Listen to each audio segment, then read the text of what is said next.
فرعون کی بیوی حضرت آسیہ علیہ السلام کا ایمان لانا۔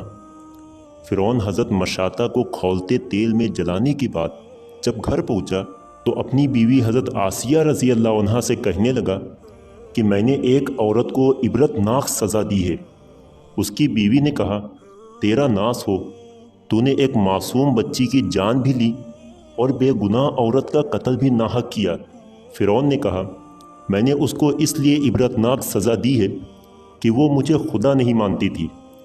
یہ سن کر حضرت آسیہ رضی اللہ عنہا نے کہا کہ خدا تو میں بھی تجھے نہیں مانتی، بلکہ تو ایک عام انسان ہے۔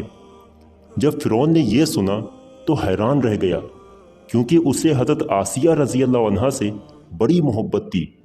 حضرت آسیہ رضی اللہ عنہا کو اللہ تعالیٰ نے بڑا حسن و جمال عطا فرمایا تھا۔ فرعون نے اسے پوری قوم کی عورتوں میں سے چن کر اس کے حسن و جمال کی وجہ سے اپنی بیوی بنایا تھا۔ اس وجہ سے وہ حضرت آسیہ سے بڑی محبت کرتا تھا۔ لہذا فرعون کہنے لگا کہ تم کیسی باتیں کر رہی ہو؟ وہ کہنے لگی، میں کہہ رہی ہوں کہ تو جھوٹا ہے۔ اصلی خدا تو وہی ہے جس کا پیغام لے کر حضرت موسیٰ علیہ السلام تشریف لائے ہیں۔ فرعون نے یہ بات سنی تو اسے بہت غصہ آیا اور کہنے لگا کہ تو اپنی اس بات سے باز آ جا اور مجھے اپنا خدا مان لے، ورنہ میں تمہارا بھی وہی حشر کرواؤں گا جو میں نے مشاطہ کا کروایا ہے۔ حضرت آسیہ رضی اللہ عنہا کہنے لگیں کہ تو جو چاہتا ہے کر لے، میرے ساتھ میرا رب ہے۔ اب میں نے فیصلہ کر لیا ہے کہ میں اپنے رب کو نہیں چھوڑ سکتی، ہاں تیری ہر چیز کو لات مار سکتی ہوں۔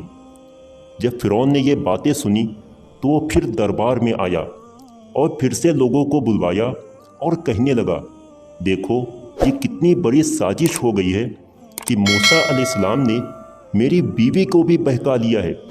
آج اس عورت کو یا تو مار ڈالوں گا یا پھر وہ اپنی بات سے ہٹ جائے۔ لہذا فرعون نے اپنی بیوی حضرت آسیہ رضی اللہ عنہا کو گرفتار کروا کر دربار میں بلوایا۔ وہ تو محل کی رانی تھیں اور اس کے اشارے پر نوکر چاکر بھاگ بھاگ کر کام کرتے تھے۔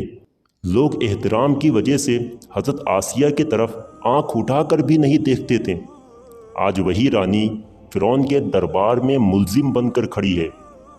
فرعون نے حضرت آسیہ سے کہا کہ تو اتنے بڑے محل میں رہتی ہے، اتنی نعمتوں میں پلی ہے، میں نے تجھے اپنی محبوبہ بنایا ہوا ہے، تجھے اب محل کی ناز و نعمت والی زندگی سے محروم ہونا پڑے گا۔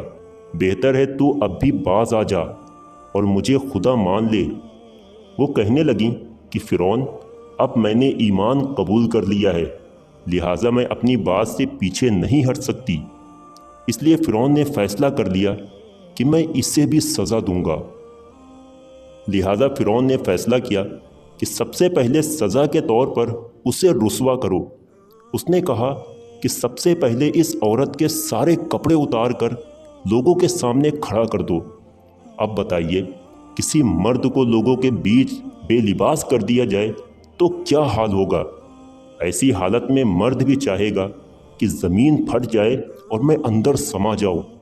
حضرت آسیہ تو آخر عورت تھیں اور عورت کے اندر تو اللہ تعالیٰ نے شرم حیا رکھی ہوتی ہے۔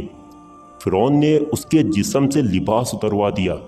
اب سوچئے کہ وہ اب کتنی عجیب حالت کی شکار ہوں گی۔ ایک طرف ایمان ہے اور دوسری طرف امتحان ہے۔ وہ ڈٹی رہیں۔ فرعون نے کہا، اچھا اگر اب بھی نہیں مانتی تو میں تجھے اور طرح کا عذاب دوں گا۔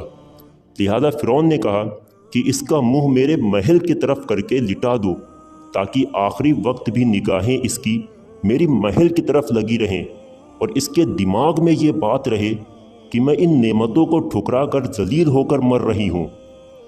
لہذا حضرت آسیہ کو فرعون کے حکم کے مطابق محل کی طرف منہ کر کے لٹا دیا گیا۔ ان کے ہاتھوں اور پاؤں میں لوہے کی کیلیں ٹھوک دی گئیں تاکہ ہل نہ سکیں۔ اس کے بعد فرعون نے لوگوں کو بلا کر کہا کہ اس کے جسم سے کھال ادھیڑنا شروع کر دو۔ اب بتائیے کہ وہ زندہ عورت ہے اور اس کے جسم سے کھال اتاری جا رہی ہے۔ نازک بدن ہے مگر اس کو برداشت کر رہی ہیں۔ اسے اللہ کے نام پر تکلیف دی جا رہی ہے۔ اس طرح اس کے جسم سے کھال اتار دی گئی۔ اللہ کی شان دیکھیے کہ وہ ابھی تک زندہ تھیں مگر جسم زخم زخم بن چکا تھا۔ فرعون کا دل اب ٹھنڈا نہیں ہوا تھا، لہٰذا وہ کہنے لگا کہ پسا مرچا لے کر کے آؤ اور اس کے پورے جسم پر چھڑک دو۔ حضرت آسیہ رضی اللہ عنہا کے جسم پر مرچیں ڈال دی گئیں تو وہ مچھلی کی طرح تڑپنے لگی۔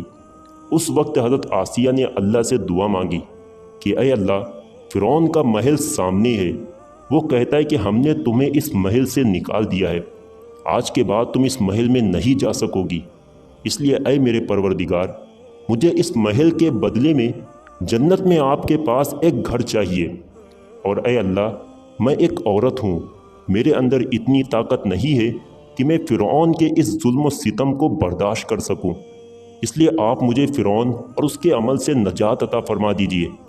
اللہ تعالیٰ نے حضرت آسیہ کی دعا قبول فرمائی اور اسی وقت ان کی روح قبض ہو گئی، رضی اللہ تعالی عنہا۔